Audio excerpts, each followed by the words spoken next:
Yeah, hi everyone, and welcome to the Perform Plus interview series. I'm your host, Andy McDowell, and today I'm joined by Dan Hood, who is the founding owner at IHF Health Club. Welcome, Dan. Thank you, Andy. Yeah, pleasure to be here. No, awesome, mate. And look, again, so good that you've spared your time to join us. Would you like to just kick us off with a brief background as to who you are and what you do? Yeah, so I'll give you sort of a quick oversight on my journey into this space, and I guess my personal journey into becoming, it's still strange for me to say a CEO role in my organisation now, but also, yeah, where I find myself today. So I guess I'm from Christchurch, as you know, and I grew up here since I was 2 years old. Kiwi parents, went to school in Christchurch, went through the schooling system, and was never really I would say one of those kids that, the cliche story, not engaged at school, very more focused on the social aspect of it. And my father died when I was 12, so that sort of was a big curveball to my lifestyle. Come from a really positive, good family, but as you can imagine, that really does change your life. So Absolutely. I actually moved out of home when I was 15. And yeah, I come from a good family, but I chose a more of a challenging lifestyle of going to Linwood High, like learning a lot of I would say the streetwise sort of journey, and kind of found myself going down the wrong road and pathway. And that sort of led to a point in my life where I was early 20s, sort of looked at myself in the mirror and thought, I've been in the trades, I've done lots of hands on things through my teenage years. And I was just not happy with myself and didn't feel confident in my body. And so that's sort of where the fitness journey started. And so I decided to join a gym, went down that road, and I just really found the physical aspect sort of calmed my mind and gave me a real focus in life. And then, long story short, a few years later, I dropped from 120 kilos at a 40% body fat percentage, and ended up doing a bodybuilding show. Wow.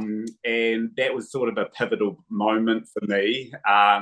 Standing on stage at 68 to 70 kilos from being an overweight, technically an obese person, to standing on a stage in, I would say, felt like I was in a speedo or very exposed position. And I think that was when my mind went, wow, this is what's achievable physically.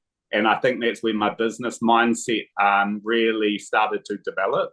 And that is when I went into nutrition. So I'm not a qualified nutritionist. I'm a self-taught, I would say, life knowledge around nutrition. So I like to absorb all information possible online or in books, and sort of determine what works for me and recommend changes that people could make that are sustainable in a sense. So that's where I started Ironwood Fitness. I wanted to open a little health gym, so a space to run my online business, do the online coaching. And then I opened Ironwood Fitness, which was a small boutique gym in Christchurch on Manchester Street. And we had an organic smoothie bar in there. And I started with a small team, couple of contract trainers and receptionist and myself. So we sort of juggled, small team below 5 people, would have been 2 employees, and a good 2 to 3 PT contractors.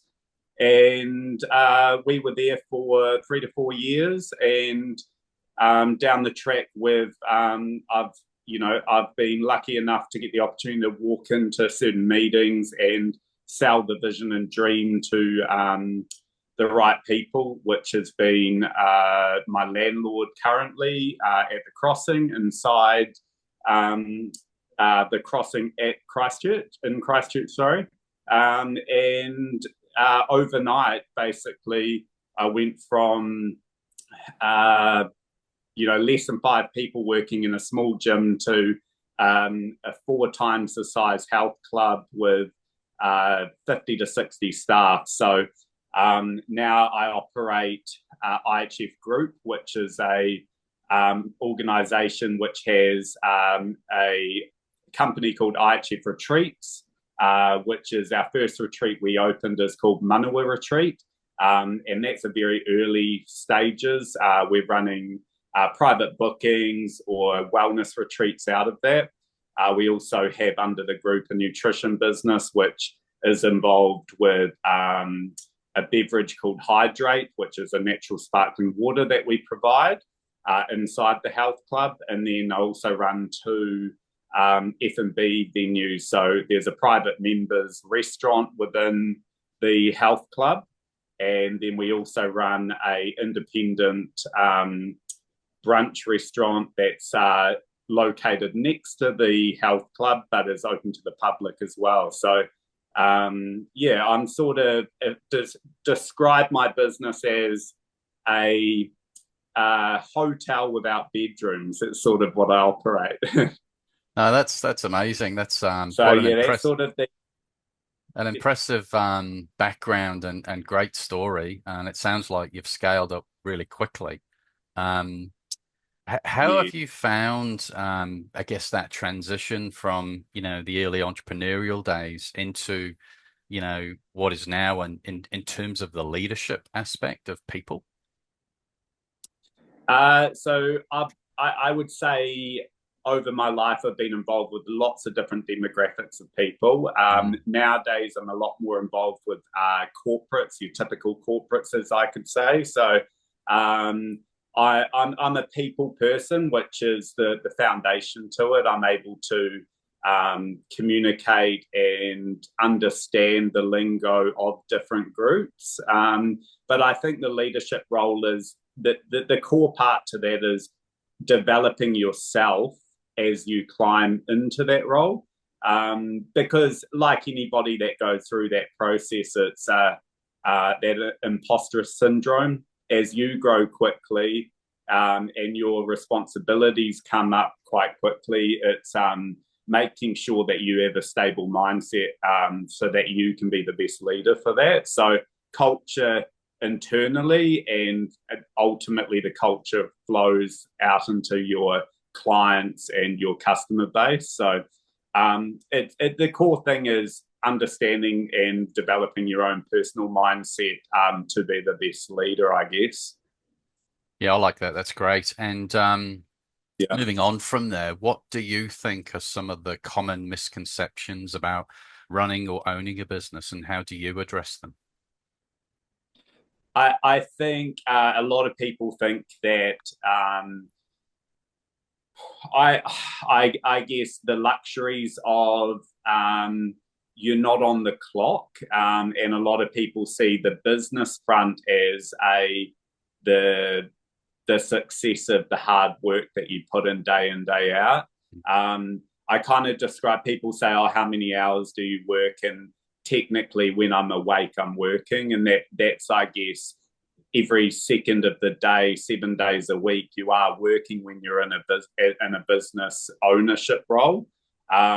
And I think that's the pressure. You're the one that carries the weight every day. And so the key decisions that you make affect everybody else. So I guess the more you work yourself up the ranks, you get lots more flexibility, but you also have more pressure and weight to carry. So it's again, there's the pros and cons to it, but it's yeah, the misconception to that, I think, is people would just say, oh, it must be good to be in that role, but with a real lack of understanding of what comes with that.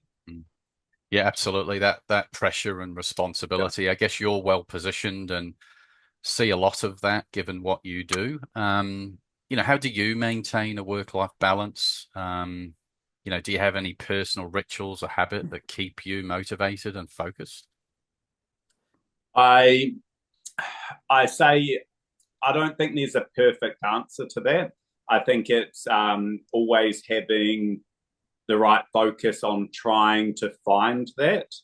There will never be a perfect work-life balance, but I think it's a matter of taking your opportunities when you get time blocks to recharge and recover. And that could be as simple as an hour or two a week. I think people don't realize that it's like health and fitness physically, right? Like a good sleep and a good nutrition plan through the day is going to help recover you for the next day. So I haven't had a great work-life balance, to be honest, over the last couple of years, but it's that sacrifice you kind of have to make to know that you need to balance that at some stage.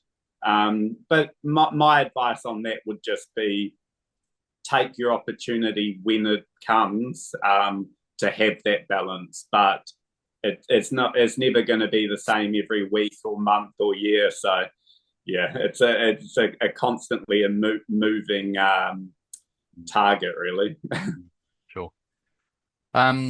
Obviously, we've had a constantly evolving business landscape, not just in New Zealand, but globally, for obvious reasons. How do you stay adaptable and open to change? Are there any specific strategies, you use to remain innovative within your field? Yeah, it's an interesting one. I think every business, every industry is different. I guess there is so many elements that connect every industry, and that's people, the new trends, this and that.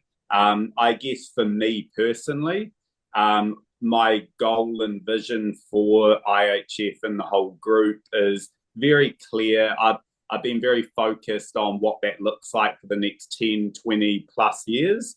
And so I actually don't spend a lot of time looking outwards. It's all about looking internally and moving as fast as we can as an organization. Because I guess we've really led the space within the New Zealand market for health clubs, where there's a holistic, complete service offering. And so I think when you're in your own space of trying to lead a part of an industry, it's important to know if you have the right concept and the right vision and goal is to keep moving down that. But I do see that the more I move into the national space and looking to go bigger than that will be the time that I'll start looking, I guess, more overseas as we want to be more involved in a more of a global aspect. So I guess up until now, it's been focusing on what I know is the key successes of what we've done. And I guess in the years to come, it'll be more about focusing on going overseas and actually looking at the trends and building relationships more on a bigger landscape, I guess. Yeah. No, awesome. Thank you for that glimpse into your future and business future. Sounds exciting. Just finally, Dan, given your journey, and it's amazing to hear it. What advice would you offer to aspiring entrepreneurs, who are just like you did, starting out on their journey or facing those initial challenges in their business? I would say, first of all, whatever the idea is, whatever the goal is, sit down, truly understand what that is, because you need to know where you're steering the ship and you need to know where you're going. And does that truly mean something to you? Because if it doesn't, then when it gets hard, you're going to throw it in. So you need to understand, is this the goal and is this the vision that I'm trying to create? If it truly is who you are and what you want to do, then that's the first step. Second step is expect the unexpected and know that it's going to be a hard road, and that when you focus on step one and knowing that the vision and the goal is so clear and strong to you, then you're able to process and get through your hard days and I guess deal with the tsunami of crap that comes your way. So it's those levels of the why and understanding why you're doing it. So it's just and understanding, is that the true journey for you? Because an entrepreneur's journey is not for everybody, because it is a rough road and you're going to feel like you're failing at many, many times of your career. So it's when you truly know that you're destined to achieve something, then that's the only thing that's really going to get you through it, I guess. That's brilliant. Look, Dan, Yeah. thanks so much for your time today. It was great to meet you and learn about You your too, Andy. entrepreneurial journey. To everyone watching, I look forward to seeing you in the next episode, and I hope you enjoyed that interview with Dan as much as I did. Thank you.